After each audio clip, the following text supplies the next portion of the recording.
સિંદૂર અંગે air chief માર્શલનું મોટું નિવેદન છે.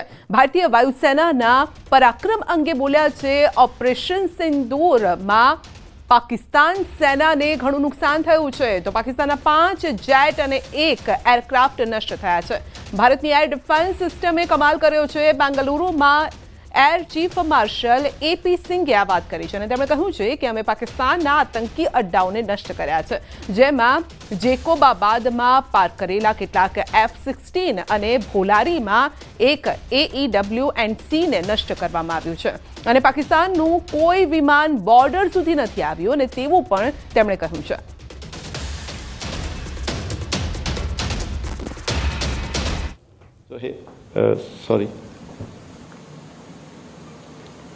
So here you can see the damage, which is of course not coming out very clear in this, but other pictures, here these two buildings, you can see the damage much clearly.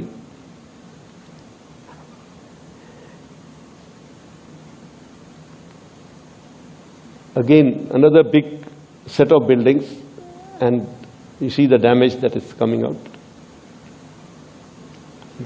What I can show you here is there's hardly any collateral that you see.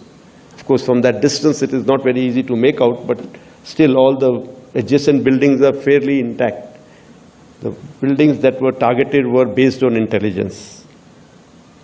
And this is the main building of theirs, where the weapons have gone in, and it's badly damaged.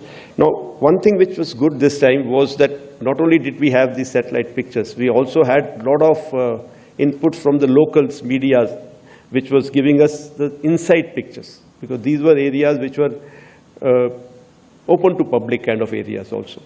So there were a lot of people who were going in and out. So on the net, we could get pictures like this and videos like this. This is the same building that I just showed you. You look at the damage that has been caused inside. It's all on the open net available. So I've also picked up from there. તો અંગે જ વધુ માહિતી મેળવીશું. રક્ષા વિશેષજ્ઞ જયદેવભાઈ જોશી આપણી સાથે જોડાઈ ગયા છે. જી જયદેવભાઈ, ઓપરેશન સિંદૂર અંગે એર ચીફ માર્શલનું મોટું નિવેદન સામે આવ્યું છે અને જેમાં તેમણે કહ્યું છે કે પાકિસ્તાની સેનાને આ સમયે ઘણું નુકસાન થયું છે અને જેમાં 5 જેટ, 1 એરક્રાફ્ટ નષ્ટ થઈ ગયું. જી ડેફિનેટલી આ એક પહેલી વાર આપણને સૌને આ જાણવા મળી રહ્યું છે, એક રેવલેશન છે અને પહેલી વાર આ પાકિસ્તાની સાઈડના એરફોર્સને આટલું ડેમેજ થયું છે એના સમાચાર આપણે સાંભળી રહ્યા છીએ. જે હથિયાર વપરાણું સંધ્યાજી તે કહેવાય છે કે સરફેસ ટુ એર મિસાઇલ છે. એટલે આપણે જમીન પરથી મિસાઇલ દાગી અને એમના 5 ફાઇટર એરક્રાફ્ટ અને એક એવેક્સ એટલે એ જે એરક્રાફ્ટ છે જે અર્લી વોર્નિંગ અને કંટ્રોલ સિસ્ટમ હોય છે, આકાશમાં ઉડતા એ સમયના જે તે એરફોર્સના પ્લેનને અર્લી વોર્નિંગ આપે, એક ઉડતા રડાર તરીકે કામ કરે અને માહિતી પૂરી પાડે પોતાના એરક્રાફ્ટને. એ કામ આ એવેક્સ એરક્રાફ્ટ કરતું હોય છે કે બહુ જ જરૂરી હોય છે ફાઇટર એરક્રાફ્ટને એમના હિટને ટાર્ગેટ માટે.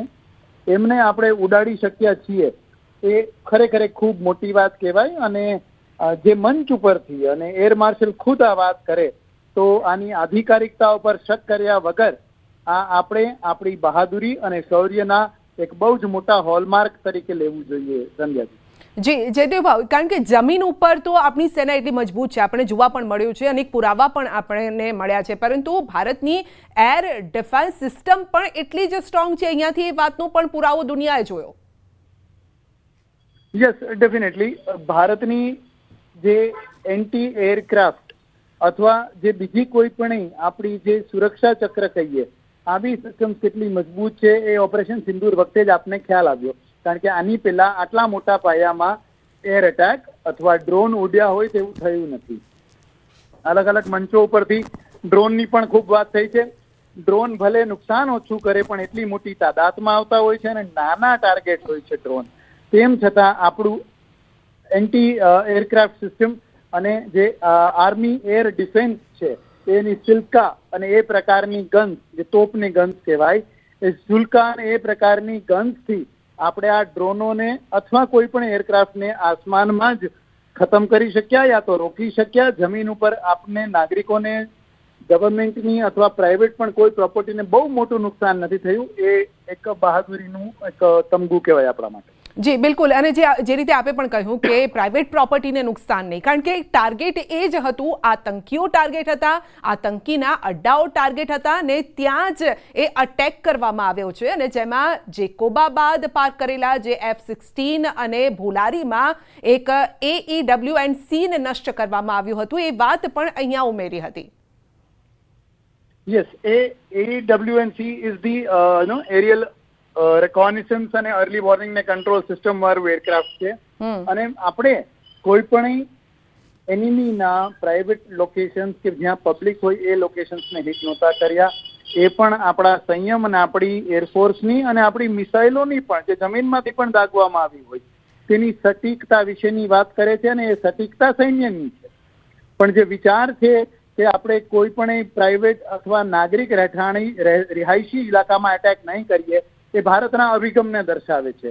તો આ બંને મોરચે ભારત પોતે એક નોન એગ્રેસર છે અને આતંકવાદ માત્રનું દુશ્મન છે એ પુરવાર થયું. પણ એ આતંકવાદીઓના સપોર્ટમાં પાકિસ્તાન બીજા દિવસે આવે, અને એટલે બહાવલપુર ને એ બધા જગ્યાના એર બેઝિસ જે પાકિસ્તાનના હતા એના ઉપર આપણે એટેક કર્યો. જી બિલકુલ, જયદેવભાઈ આપનો આભાર અમારી સાથે જોડાવા બદલ.